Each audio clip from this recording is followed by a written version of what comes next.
Bueno, vamos a pasar a la segunda parte de la jornada de hoy, que se titula ¿Quién controla las transnacionales? Y ahora pasaremos a aquello que hemos subtitulado como Acción Sindical para la debida diligencia en derechos humanos.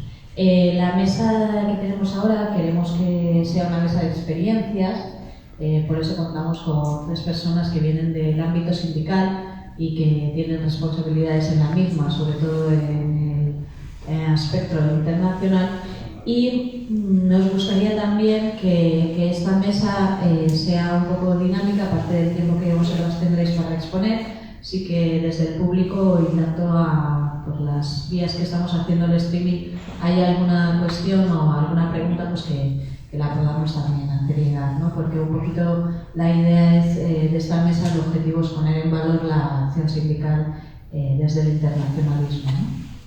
Así que paso a presentar a las personas con las que contamos. Empiezo por ahí, por ser el que está más lejos físicamente de mí. Bueno, contamos con Roberto Morales, lleva ya unos cuantos días aquí, ya va conociéndonos.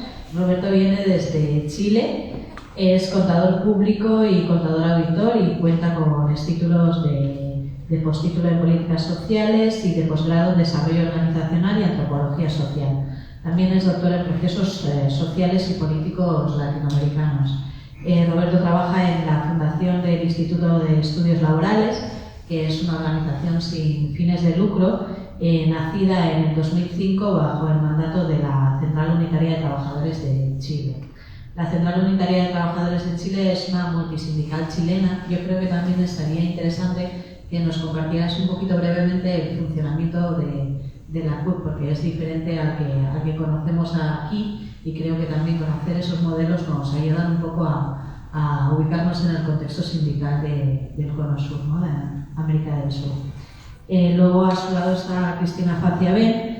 Cristina Faciabén es catalana, es licenciada en Ciencias del Trabajo y diplomada en Relaciones Laborales.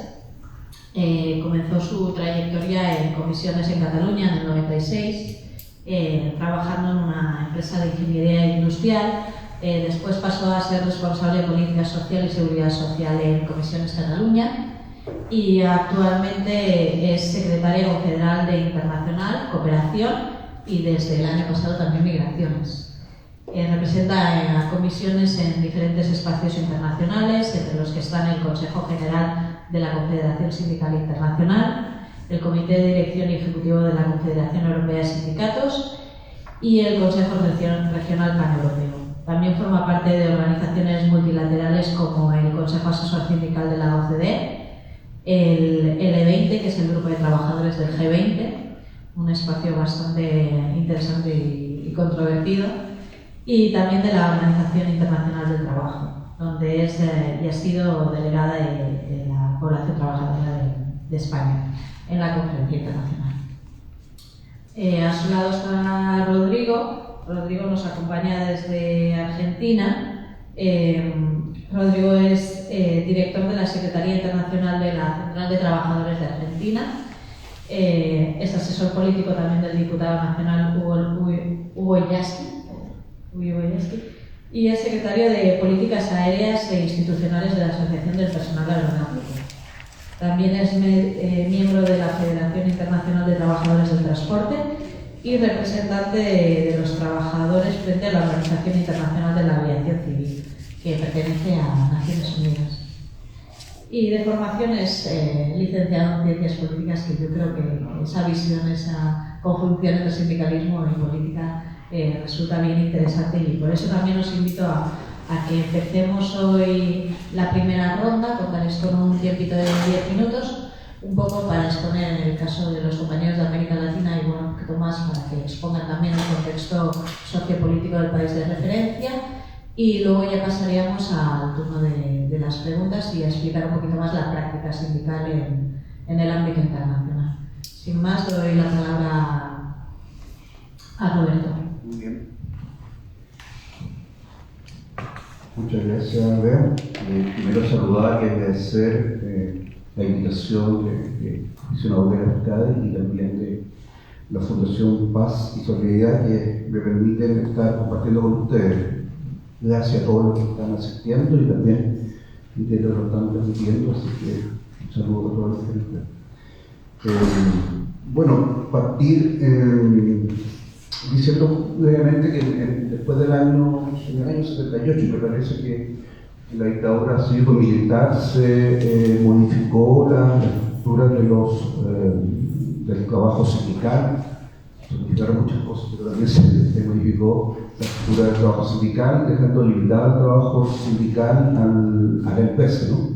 Nosotros no, por lo tanto, modificando el tema de representación y negociación colectiva principalmente, que hasta ese momento teníamos negociación colectiva ramal o sectorial, y hoy día solamente de ese momento negociación colectiva de carácter a nivel de empresa.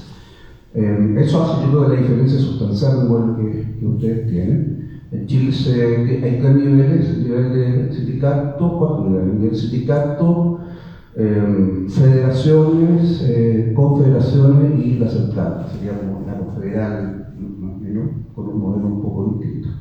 La CUT es la principal central de Chile. Existen tres centrales más.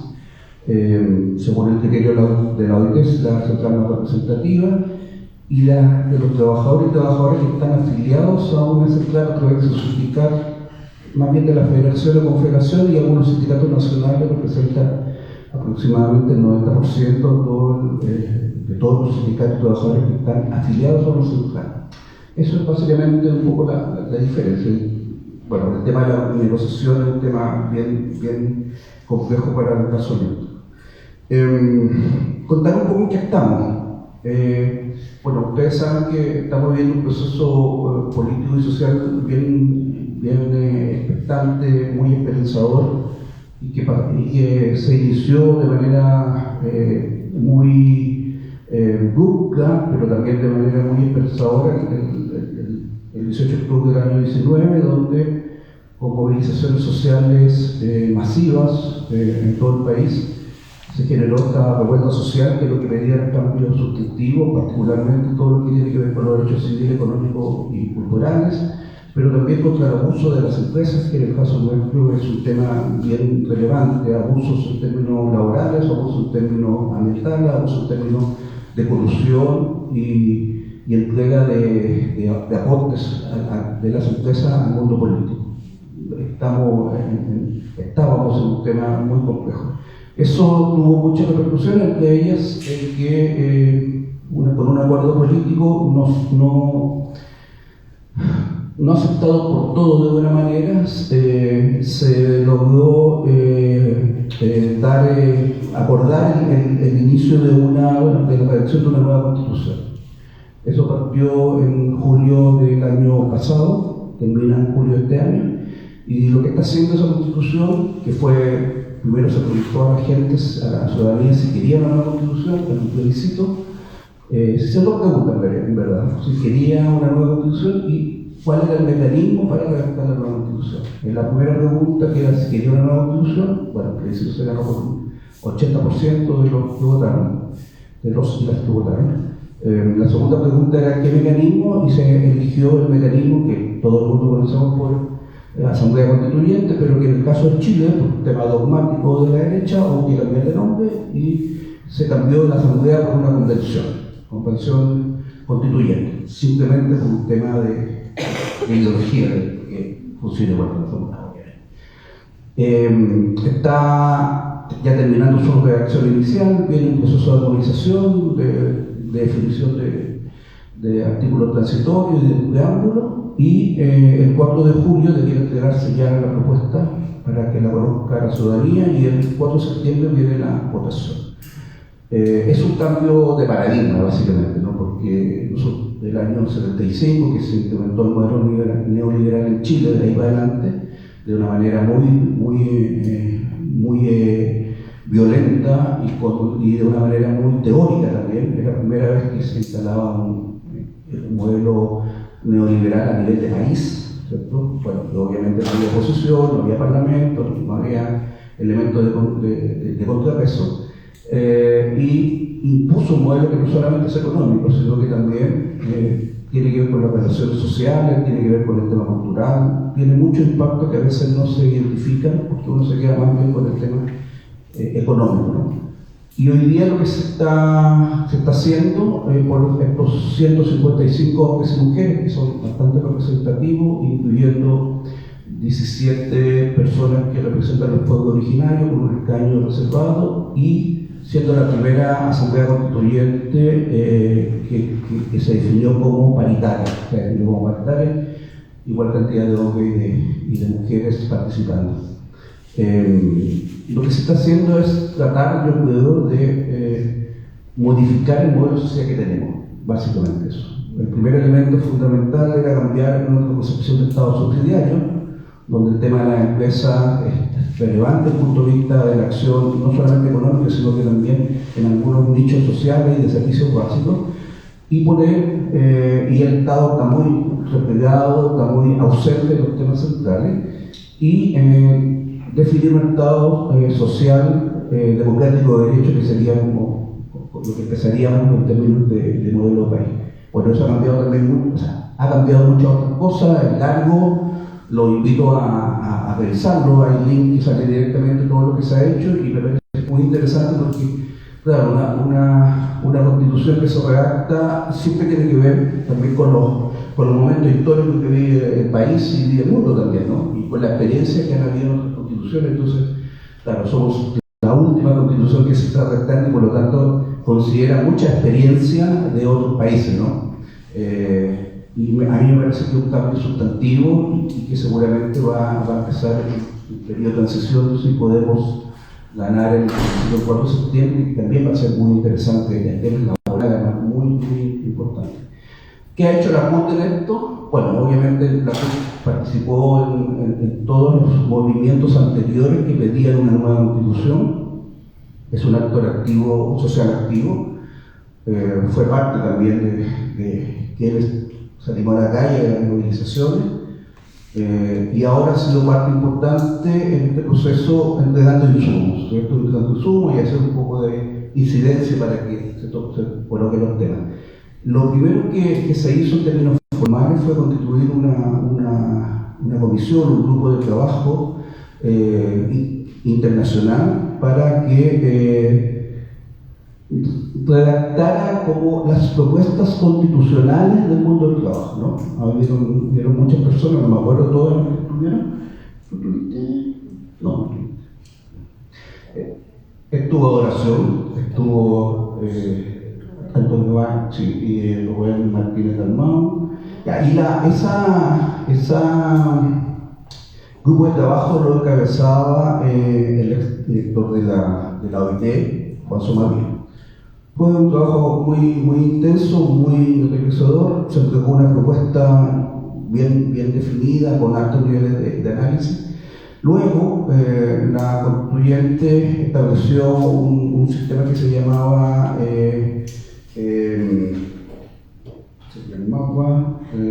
iniciativas populares, en que tú presentabas una iniciativa, la levantabas en una plataforma y tenías que conseguir al menos 15.000 firmas para presentar.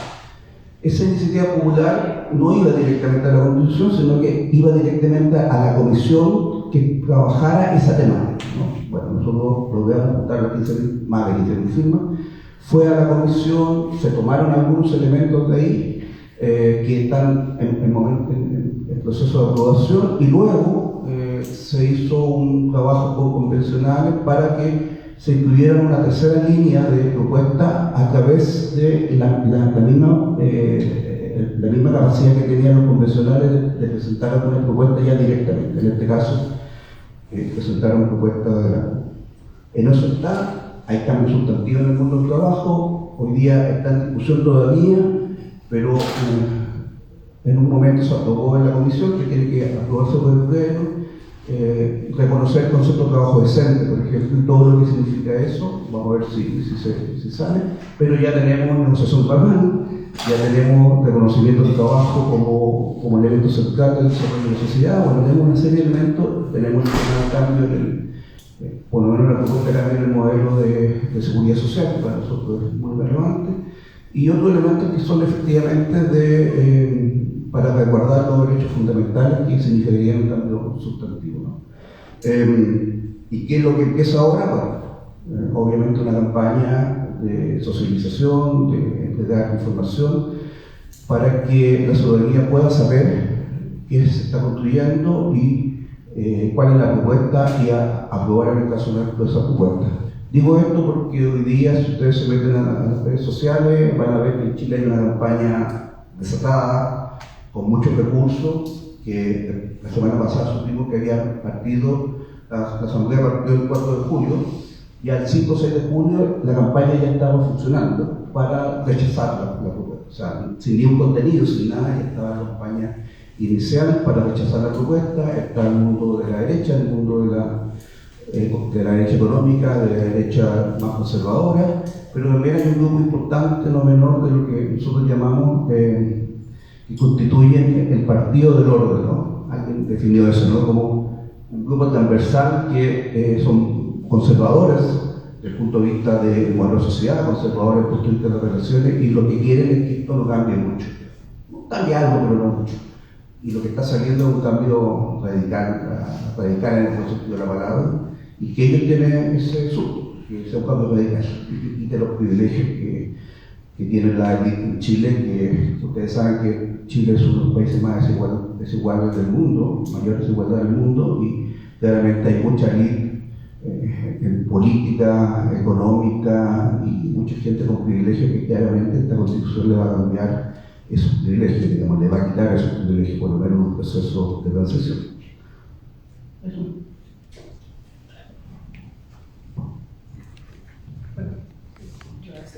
Esta me la salto casi, ¿no? Esta más bueno, el contexto entiendo que todos y todas ya lo conocemos y bueno, y el funcionamiento o la estructura de comisiones obreras pues también, ¿no? Únicamente decir, pues por comparar, ¿no? nuestro modelo sindical con el modelo chileno, también en parte con el modelo sindical argentino, que nosotros somos una confederación, todos somos comisiones obreras, donde están integrados territorios y federaciones, sectores, y tal vez el elemento también es nuestra doble faceta, digamos, ¿no? Como de representantes de los trabajadores y las trabajadoras en los centros de trabajo, mediante la negociación colectiva, la presencia o la convocatoria incluso de movilizaciones en defensa colectiva de los derechos de los trabajadores y las trabajadoras, y luego nuestra faceta sociopolítica, ¿no?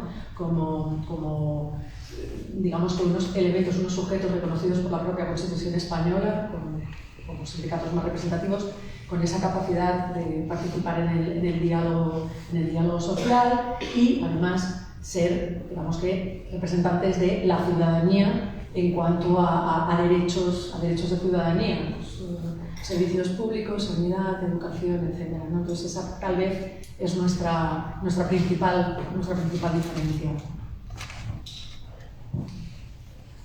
Bueno, primero buenos días a todos. Gracias, o buenas tardes, dependiendo de cómo se están viendo.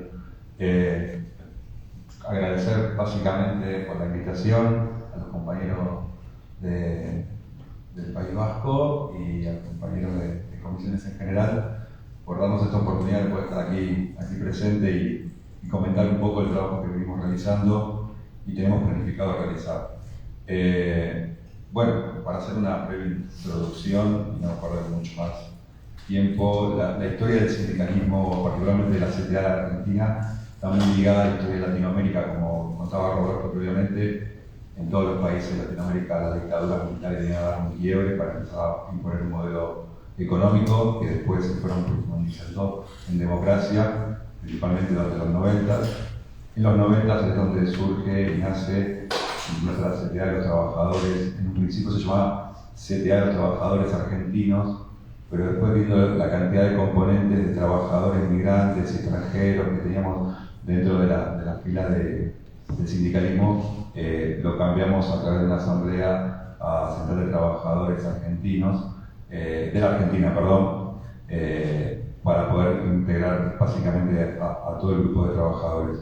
Bueno, como decía, nacimos al sol de la resistencia de un modelo neoliberal, donde realmente se nos hizo muy duro toda esa década de resistencia, hasta que terminó el estallido social, que bueno, creo que todo el mundo lo conoce, 2001, sé que tuvo muchas repercusiones en Europa, particularmente en España, por el tema de la cantidad de compañías españolas que estaban instaladas en Argentina. El tema de los bancos, que quizás más adelante lo podamos detallar, que bueno, un poco con el tema a colación que había hablado Adoración con respecto a la responsabilidad de las casas matrices, pero bueno, después vamos con eso.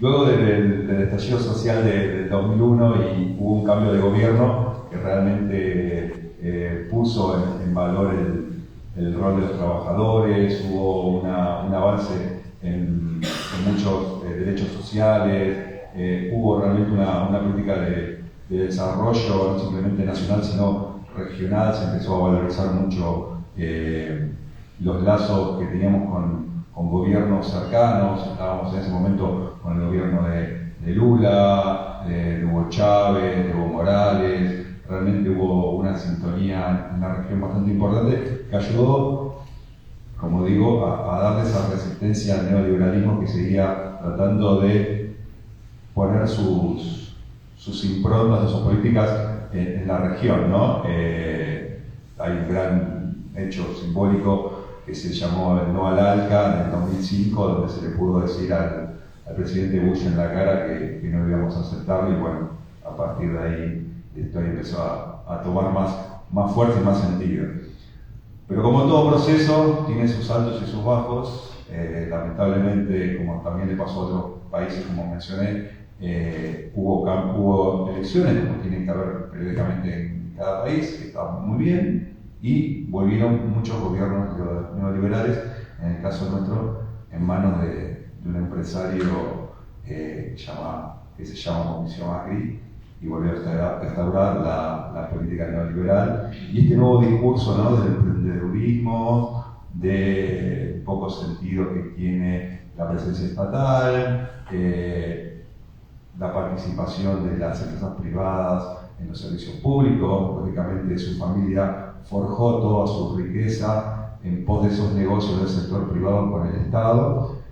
Y bueno, nada, en esa administración de 4 años que tuvieron, qué casualidad que nosotros teníamos un Ministerio de Salud y lo bajó a la categoría de Secretaría de Salud, que cuando terminó su gobierno arrancó una pandemia mundial donde tuvimos que, con el nuevo gobierno de Alberto Fernández, subirlo de categoría, y por suerte nos habían desarmado de todas las estructuras como para poder dar una respuesta del Estado desde la salud a toda esta crisis que se nos venía encima. O sea que nosotros en el 2016, si no me equivoco, ¿no? Sí, está bien. Diciembre de 2016, no, porque es la fecha. Es que con el tema de la pandemia es como que se me hacen unas lagunas en los tiempos.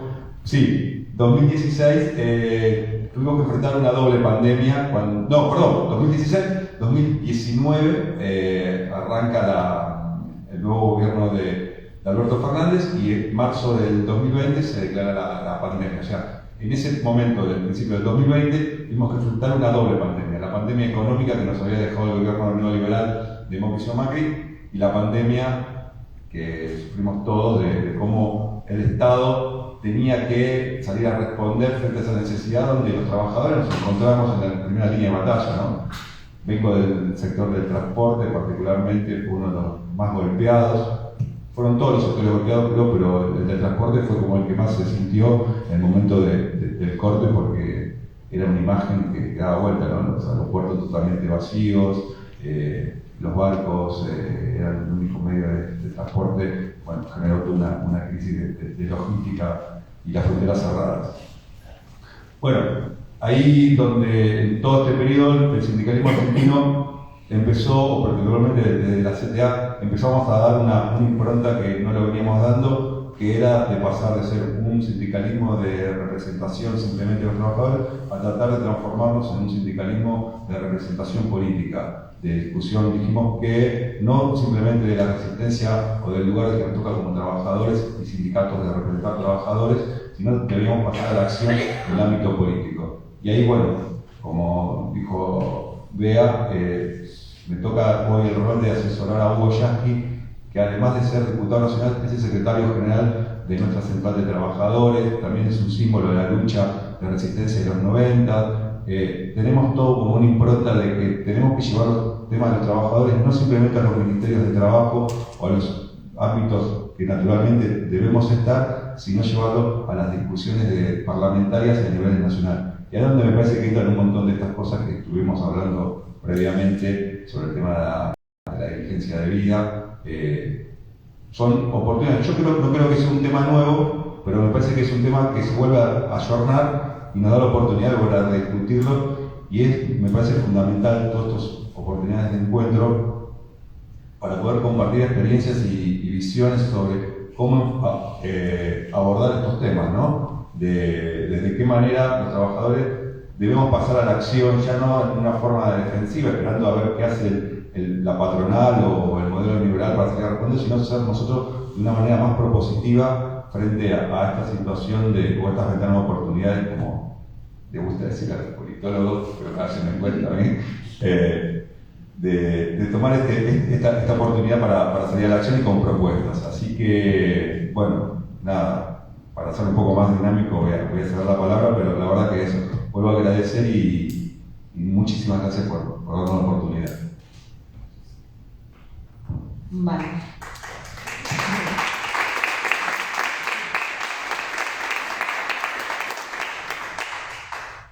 Vale, pues pasaríamos a la segunda parte.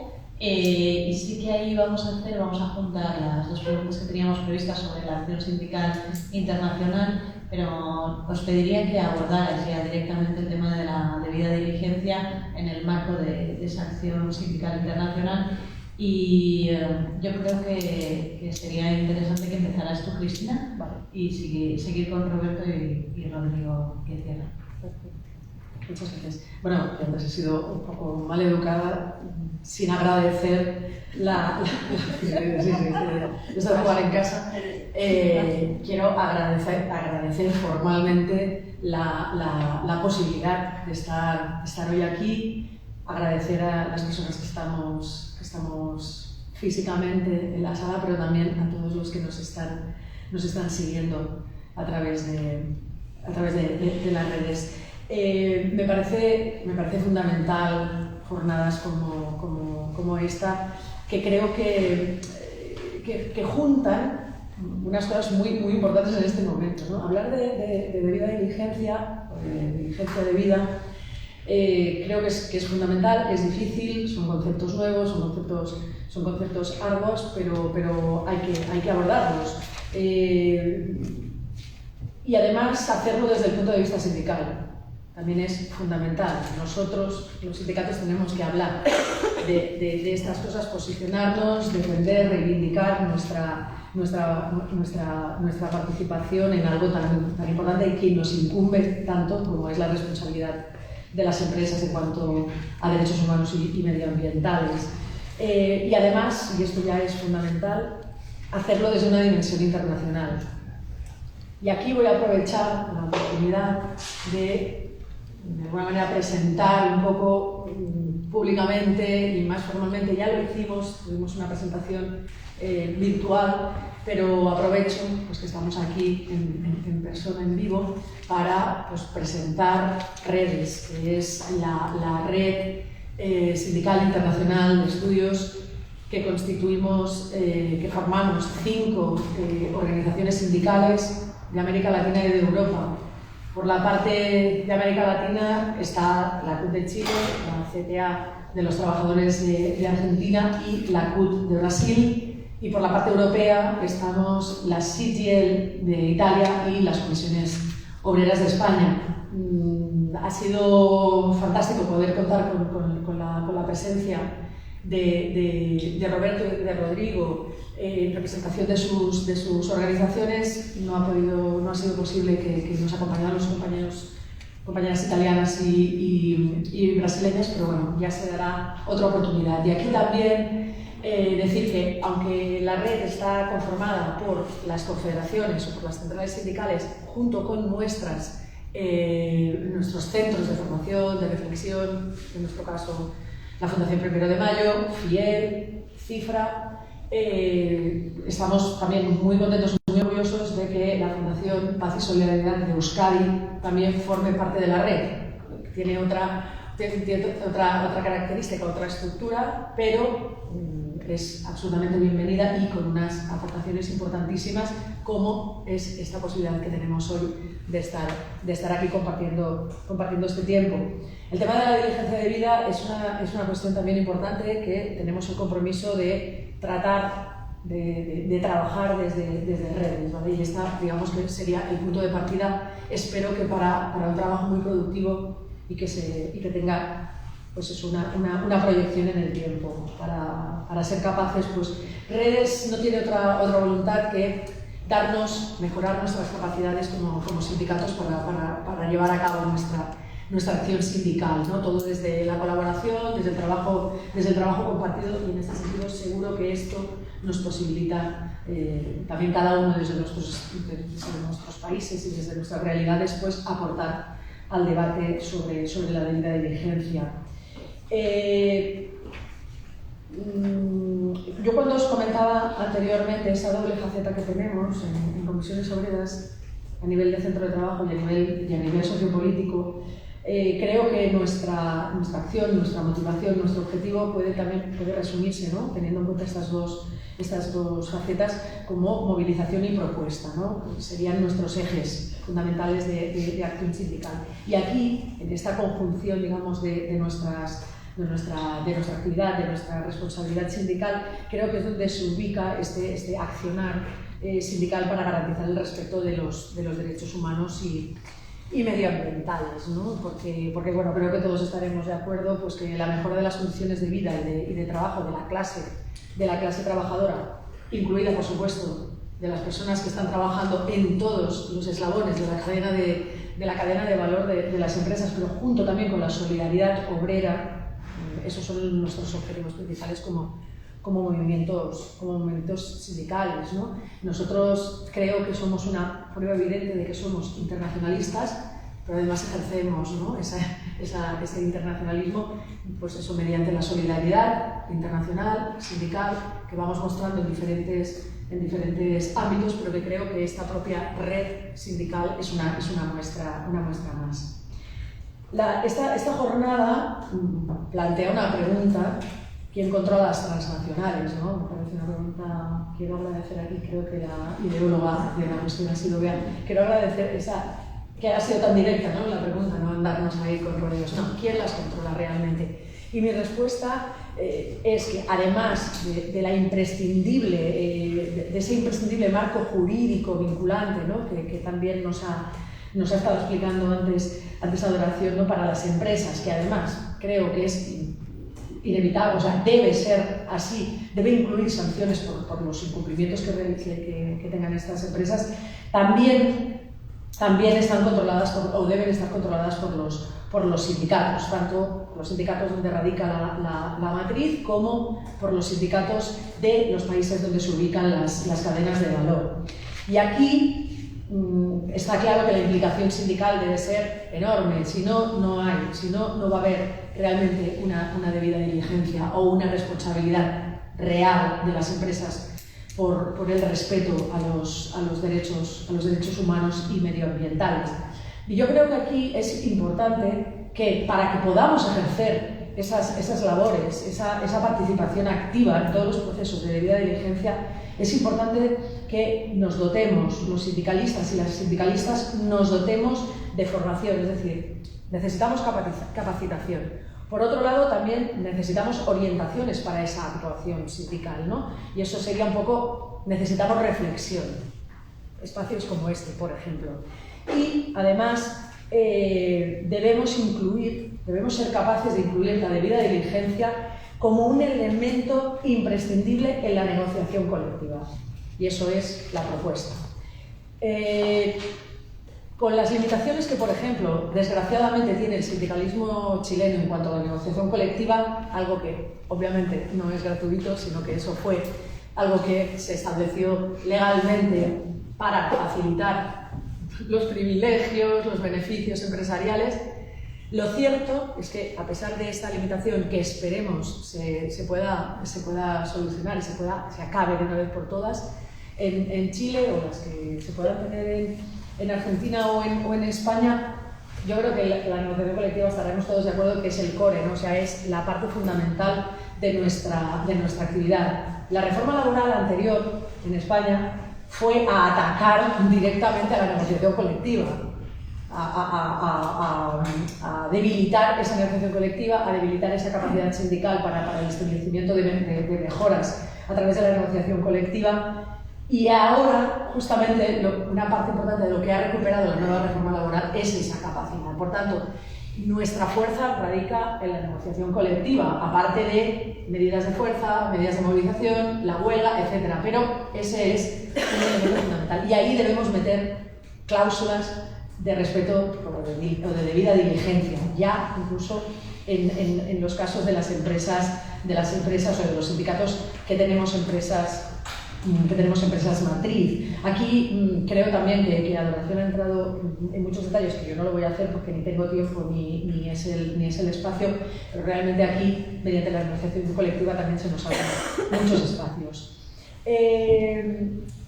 Está claro que esto de la debida diligencia, aunque nos pueda sonar así como novedoso, no lo es. O sea, es una cosa que ha existido desde hace muchísimo tiempo. Nosotros hemos tenido una participación también importante en esta cuestión, pero siempre desde la voluntariedad, ¿no? Desde la responsabilidad social corporativa o empresarial, o lo que se hablaba también, ¿no? de las directrices, tanto de la OCDE o de la OIT, todo siempre en ese plano.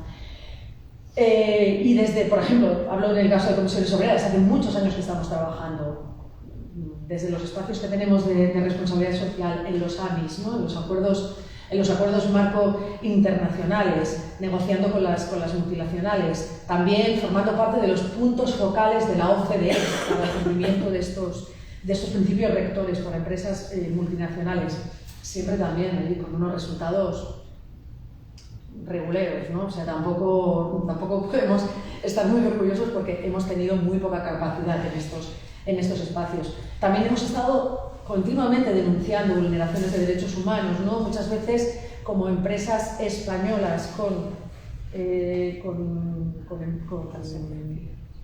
filiales en otros países, especialmente de América Latina, pues hemos trabajado, yo sé, ¿no? Prosegur, una empresa española que creo que está ubicada en toda América Latina, con unas vulneraciones brutales de derechos humanos, pero brutales, ¿no? Y con una elusión de responsabilidad por parte de la matriz española que no os cuento, ¿no? Entonces, bueno, hemos trabajado conjuntamente con sindicatos de América Latina pues, para denunciar estas cuestiones, ¿no? En OIT, etcétera, etcétera. Pero yo creo que en los últimos años, en los últimos tiempos, hemos incorporado en nuestra agenda sindical la debida diligencia.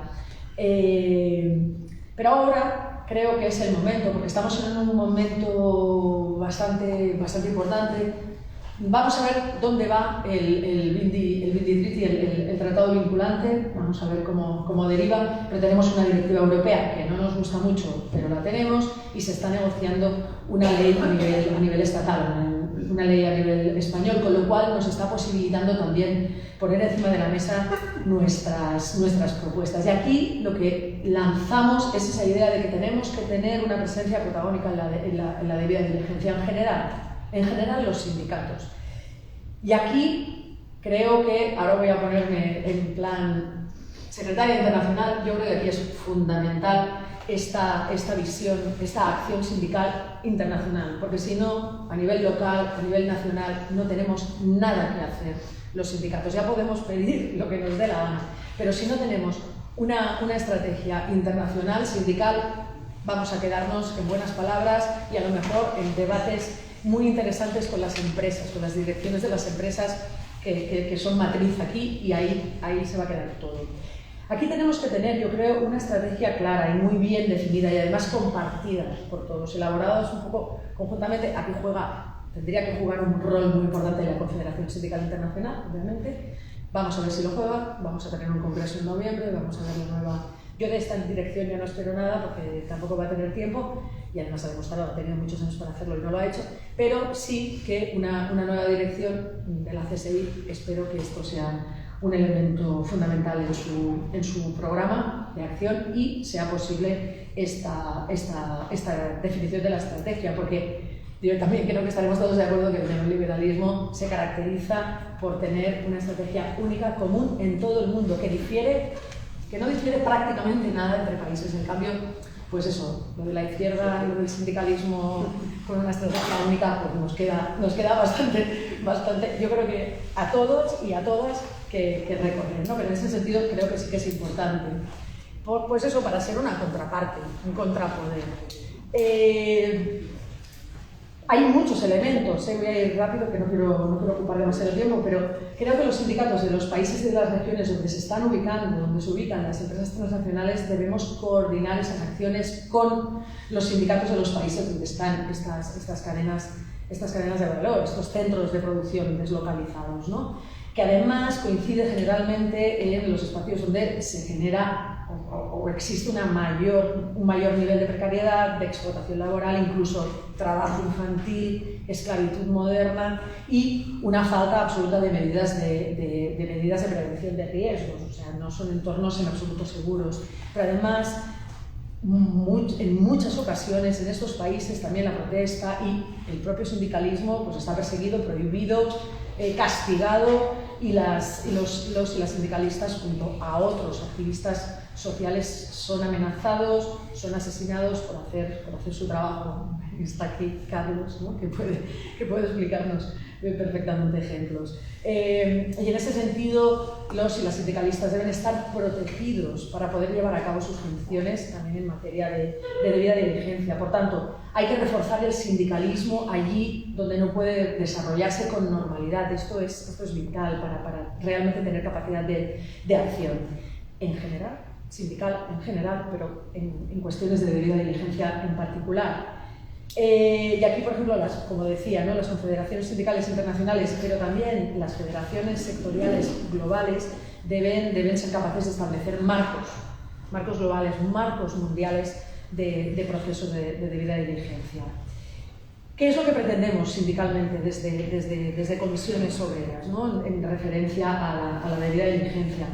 Pues exigimos que la libertad sindical se reconozca realmente como un derecho humano, que es, y de esa manera, ser una garantía para el trabajo decente. También reclamamos que el derecho internacional que protege los derechos humanos se aplique en las cadenas de valor, donde se está violando sistemáticamente estos derechos. Se hablaba también anteriormente, se producen crímenes corporativos en estas cadenas, pero además se incrementan de manera increíble los beneficios de las empresas, porque en realidad se está limitando claramente la acción sindical y, por tanto, las condiciones laborales van empeorando con el tiempo. Aquí, como digo, debemos conocer los procesos de debida diligencia, pero también participar activamente en la elaboración y la evaluación de los planes de debida diligencia. Y lo debemos ejercer todos los sindicatos que estamos presentes en toda la cadena de valor, tanto como agentes sociopolíticos como también como los representantes en los centros de trabajo. Por ejemplo, una cuestión como lo que os decía de Prosegur, ¿no? Nosotros, los sindicatos que estamos ubicados donde están las matrices, podemos también facilitar a los sindicatos de las cadenas, digamos, en los países de las cadenas, la interlocución con las direcciones de las empresas, con las direcciones de la matriz. Hay una realidad que se produce, ¿no? Y es que hay lugares en los que no hay representación sindical, en realidad, no existe. Allí debería garantizarse que se puedan nombrar democráticamente, que se puedan escoger democráticamente representantes también, como en el cole, ¿no? O sea, delegados que se escogen, o como aquí en España lo hemos vivido con los ERES o con los ERTES, ¿no? Si no hay representación sindical, se puede escoger a compañeros o compañeras que ejerzan esa representación. Debería haber penalización para la denegación de esas obligaciones en materia de diligencia también con los sindicatos, también con los representantes. Y por último, un elemento que también es complicado y es un tema que tampoco voy a entrar, pero que sí que creo que los sindicatos también debemos tener un papel en los procesos de reparación de las víctimas, ¿vale? Pudiéndonos personar incluso como acusación. Por tanto, con esto acabo, plena implicación de comisiones obreras en esta materia. Agradecer, obviamente, he esperado a que llegara para decirlo, agradecer a Adoración todas las referencias que han hecho y cómo nos pone como ejemplo. Esperamos estar al nivel, realmente vamos a intentarlo. Estamos trabajando ahora muy intensamente, también con la colaboración de Adoración, en la nueva ley, una ley española, una ley importante para nosotros. Hemos participado también, bueno, modestamente, pero en alguna reunión del tratado vinculante, a través de la Confederación Europea de Sindicatos, en la directiva europea, y bueno, allí presentes intentando aportar lo máximo posible. Pues, muchísimas gracias, y en el turno de palabras seguimos hablando.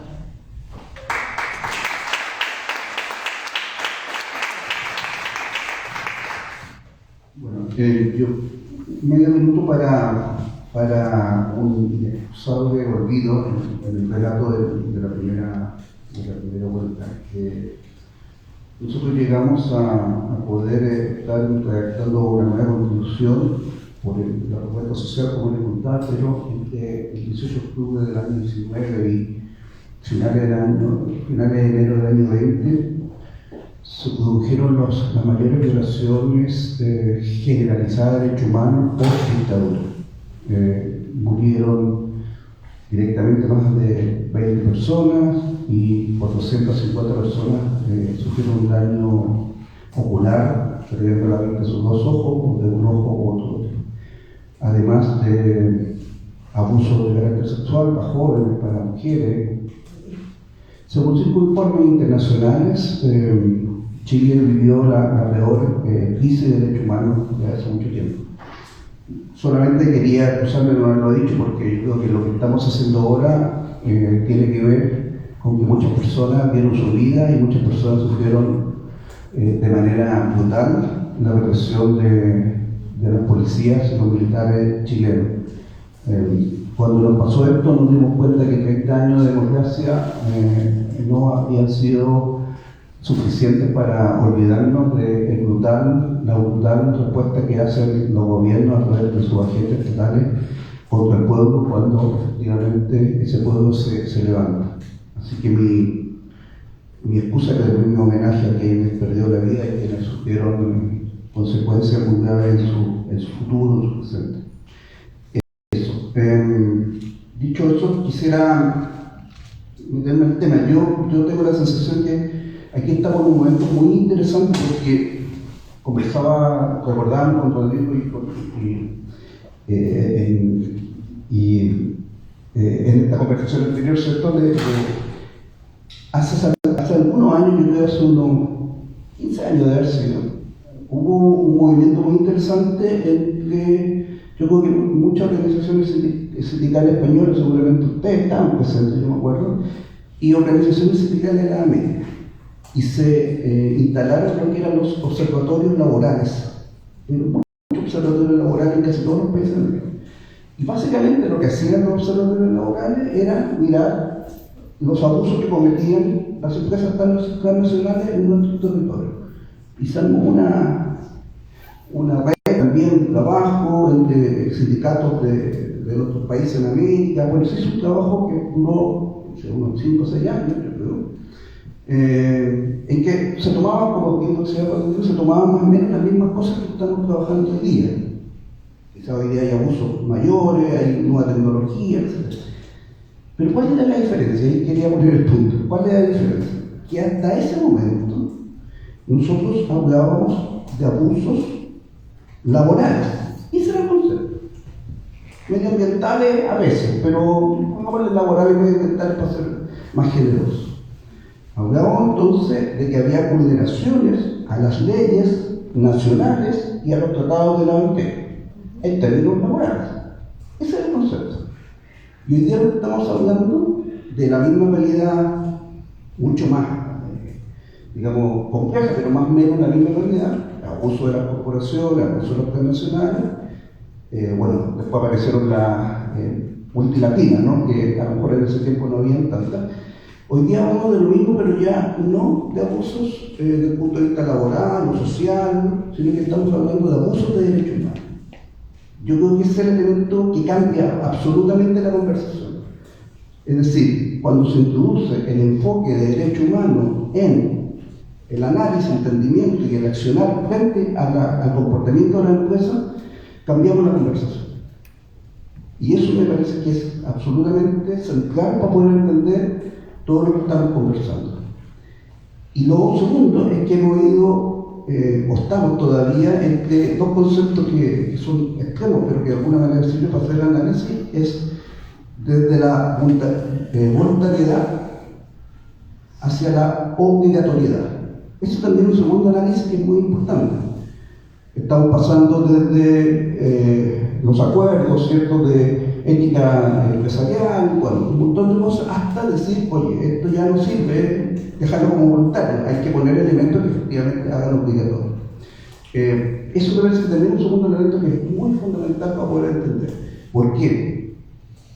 Porque fíjense que nosotros hablamos de los principios rectores, ¿no?, que están en el 2011. Los principios rectores son un buen esquema para poder enfrentar este tema.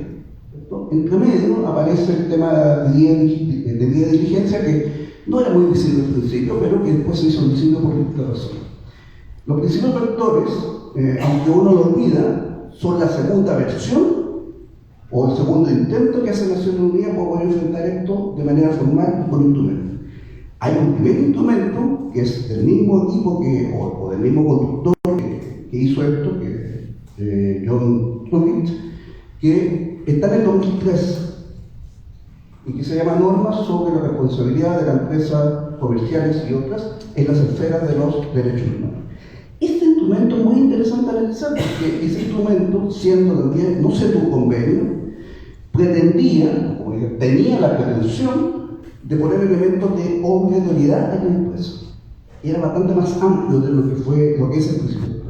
¿Por qué digo esto? Porque claramente no tuvo ni una acogida y desapareció de la conversación relativamente rápido, porque tenía la pretensión de poner la obligatoriedad. Nace en el 2011 los principios rectores, que son claramente voluntarios, aunque hoy día hay que cambiar eso, pero son básicamente voluntarios. Entonces, el concepto de la voluntariedad y la obligatoriedad es un segundo elemento de análisis muy importante. Y por eso, a mi juicio, el tema de la debida diligencia, como ya lo han presentado de muy buena manera anteriormente, son un elemento intermedio que puede ser poco para quienes quieren la obligatoriedad y siguen trabajando en el tratado vinculante, que es muy bueno, es muy interesante verlo, pero hay que entender que un tratado vinculante sería el primer tratado vinculante en el ámbito de los derechos humanos sobre las empresas. No es fácil de aprobar. De hecho, llevamos, este sería el 8º año de trabajo y este sería, si no me equivoco, el tercer borrador ya en formato de tratado. Claramente va a estar muchos años así. Pero sería una primera avance. Y sería un avance, yo creo que con bastante menos reticencia para aquellos que piensan que la voluntariedad es un elemento central. Porque la debida diligencia, como fue muy bien explicado acá por la docción, si bien es cierto, tiene elementos de anticipación y también elementos de reparación, y cuando, por los dos extremos, cuando no se cumple lo que se acordó o lo que se propuso, quizás el elemento más relevante es el elemento de anticipación hacia la a las violaciones de derechos humanos. Uno puede poner el enfoque entero o no, pero ahí está, veo yo, el enfoque. Y es difícil que cualquier persona se niegue a realizar las acciones necesarias para anticiparse a la violación de derechos humanos. O sea, como conceptualmente, si a ti te dicen que es algo punitivo, bueno, obviamente va a ser complejo, pero si a ti te dicen que es algo para anticipar las acciones que pueden violar a los derechos humanos, claramente, a mi juicio, parece más amable, pero también tan fuerte, porque es una obligatoriedad.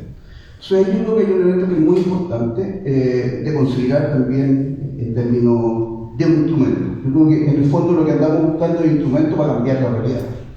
Hay que aprovechar todo el instrumento para cambiar la realidad. El punto es cómo lo tomamos, lo hacemos propio y hacemos que estos instrumentos tengan entonces ahora la versión, la mirada y la conceptualización desde el mundo sindical para convertirse en un instrumento de acción efectiva. Y eso yo creo que en el fondo es lo que tenemos que trabajar.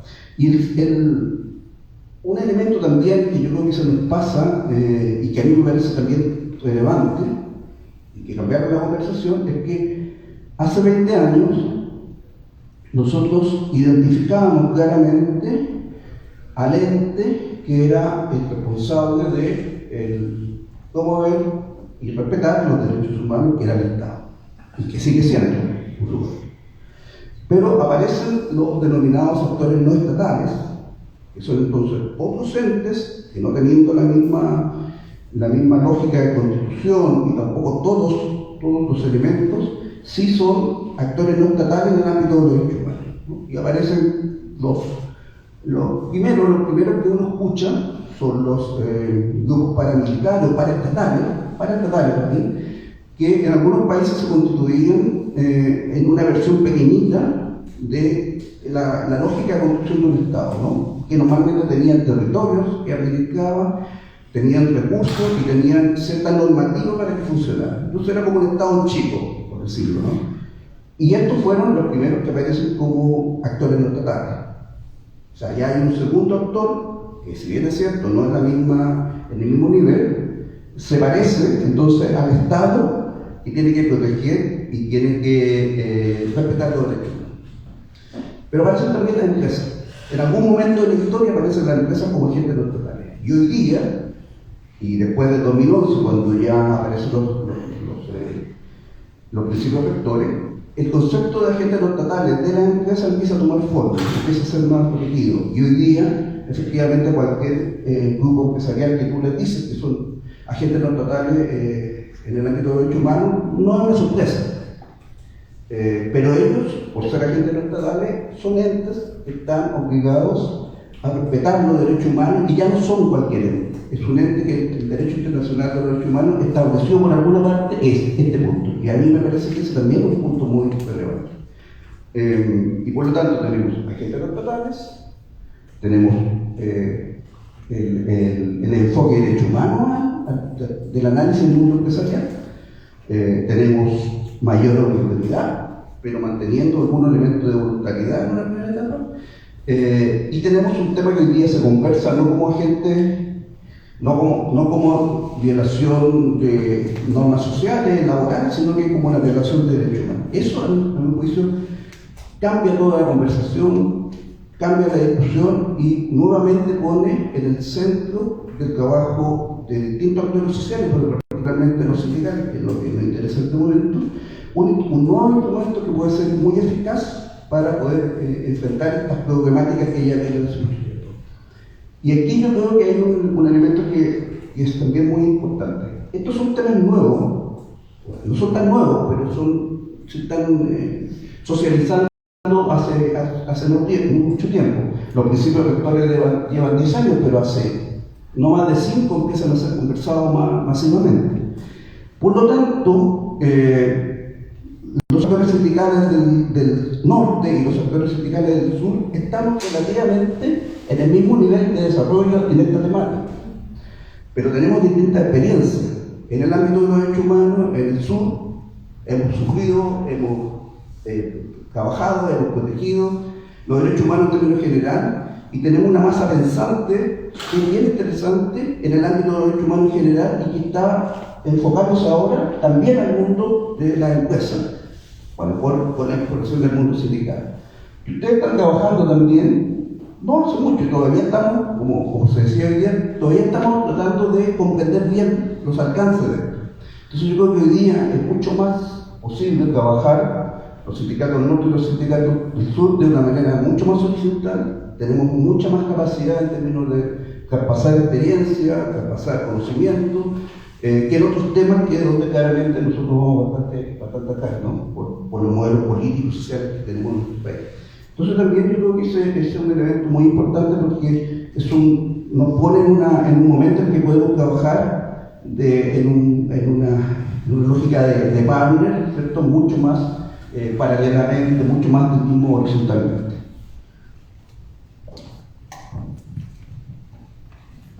¿Qué puedo aportar, no?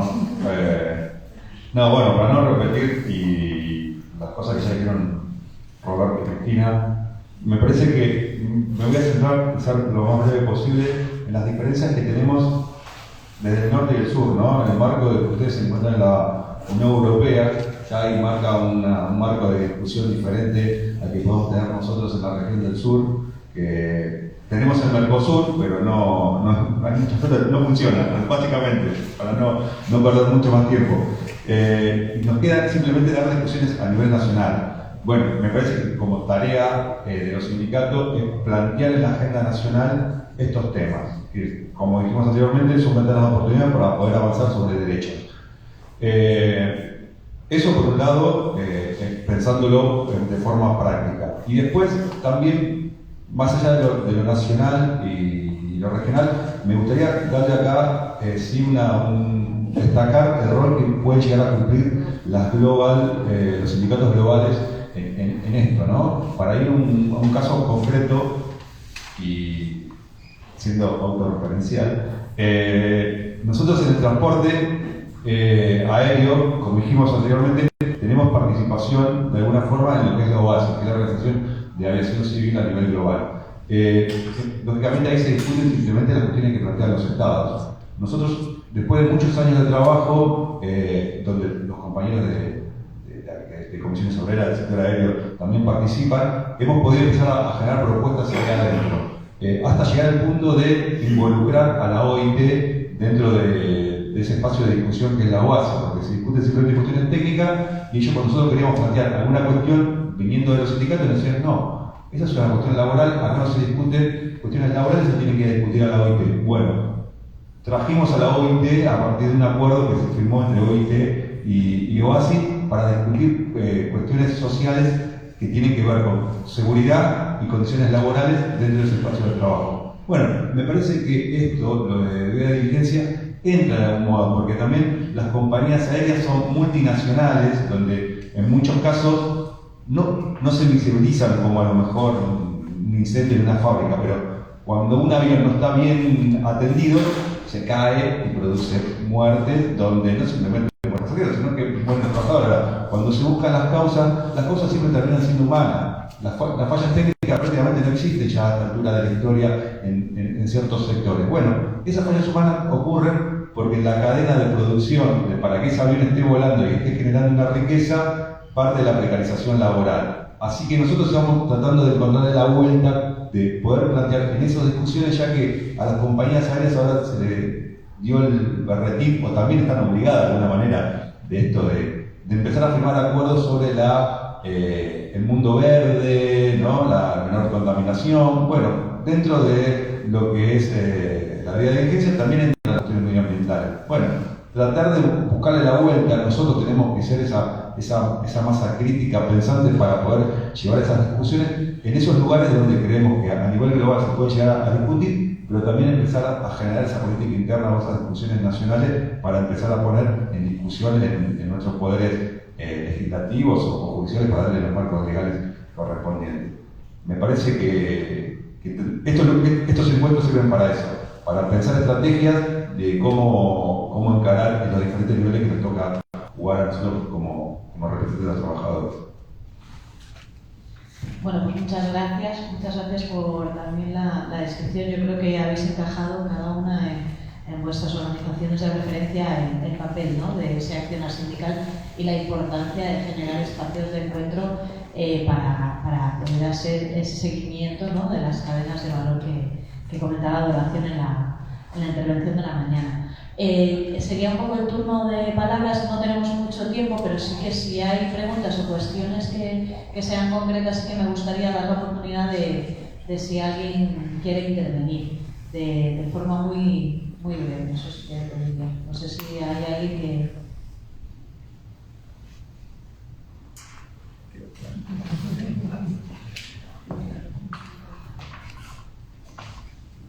Bueno, no es tanto una pregunta y estoy seguro bueno, ya que no se anima nadie, creo que no le roba a nadie el tiempo. Bueno, yo me alegro mucho de esta jornada por cosas que ya se han dicho, ¿no?, por la necesidad de encuentros de este tipo. En lo concreto me alegro mucho porque creo que hay 3 personas representando a 3 organizaciones que cada una de esas organizaciones desde su propia trayectoria ha llegado a algo muy importante, que es a la necesaria dimensión sociopolítica del sindicalismo. Si no hay dimensión sociopolítica, yo entiendo que no puede haber vocación de transformación social. Si no hay vocación de transformación social, no va a haber diligencia de vida, ni nada que se le parezca. Yo creo que, por lo tanto, eso es algo que tenemos que tener en cuenta, más cuando nos movemos a veces en entornos donde algunas cuestiones se niegan, ¿no? Y donde, hablando, por ejemplo, de lo que es diligencia de vida, como otras cuestiones, muchas veces se plantean marcos teóricos con escasa dimensión práctica. Y en esto, por ejemplo, yo creo que lo hemos visto muy claramente. Y creo que el sindicalismo de clase y el sindicalismo como vocación sociopolítica y transformadora tiene algo muy importante. Y es que, como hundimos los pies en los centros de trabajo, pero al mismo tiempo tenemos esa capacidad de interlocución social y ese convencimiento de que la interlocución social y de que el diálogo social sirve para algo. Y el otro día, comiendo algo, hablábamos con Roberto, que tuvimos la suerte de comer Santi con él y ya comparamos un poco experiencias sobre el diálogo social. Yo creo que es importante también tener esa conciencia, ¿no? Porque también esas experiencias teóricas muchas veces se hacen desde marcos teóricos que, a diferencia de lo que nos contaba antes Adoración, no tienen en cuenta el papel de los sindicatos. Y si no se tiene en cuenta el papel de los sindicatos en la necesaria interlocución en la empresa y con la empresa, experiencias como la diligencia de vida, entiendo yo que difícilmente avanzarán. De ahí la importancia también de esa articulación de los acuerdos marco con lo que tiene que ver con diligencia de vida y con la acción sindical. Por eso me da tanto una pregunta como una de alegría, porque yo creo que hay algunas cosas que muy claras.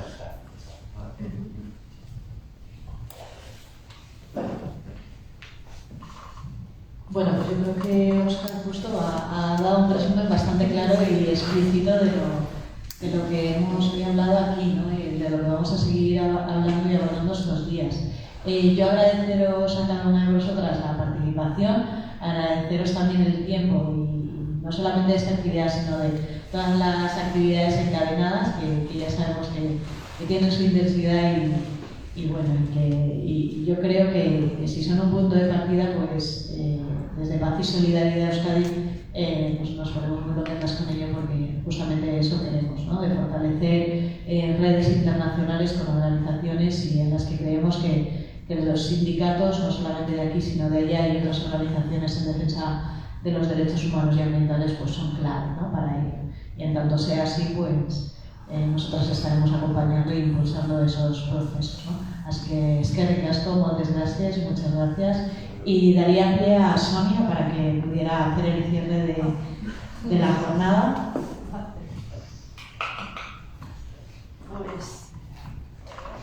Sí, bueno, poco puedo añadir más. Me han pedido pues, que concluya un poco, devolver el agradecimiento, ¿no? Por supuesto es un placer siempre tener estos espacios, compartirlos. Gracias a Relación por tu clase magistral, de verdad, desde lo teórico, pero también desde lo práctico, ¿no? Con ejemplos muy claros de casos, de empresas, de derecho comparado. O sea, de verdad, es un primer aterrizaje súper interesante, ¿no?, sobre este concepto, ¿no? Pues gracias, Roberto, por tu presencia, por aterrizarnos en el contexto chileno, por hablarnos de agentes no estatales, de voluntariedad, de obligatoriedad. Bueno, pues también ahí vamos almacenando, ¿no? Pues gracias, compañera, pues a tenerte una vez aquí, más, por compartir. también pues, en nuestro papel, ahí estamos pendientes, siempre mirándoos, ¿no? Pues el papel que el sindicato también tiene en las negociaciones de la ley estatal, estaremos súper pendientes. Bueno, y gracias Rodrigo por acercarnos también a Argentina, la realidad también de tu sector, el sector aéreo, que bueno, pues es también novedoso. Ánimo y seguimos en contacto. Vale.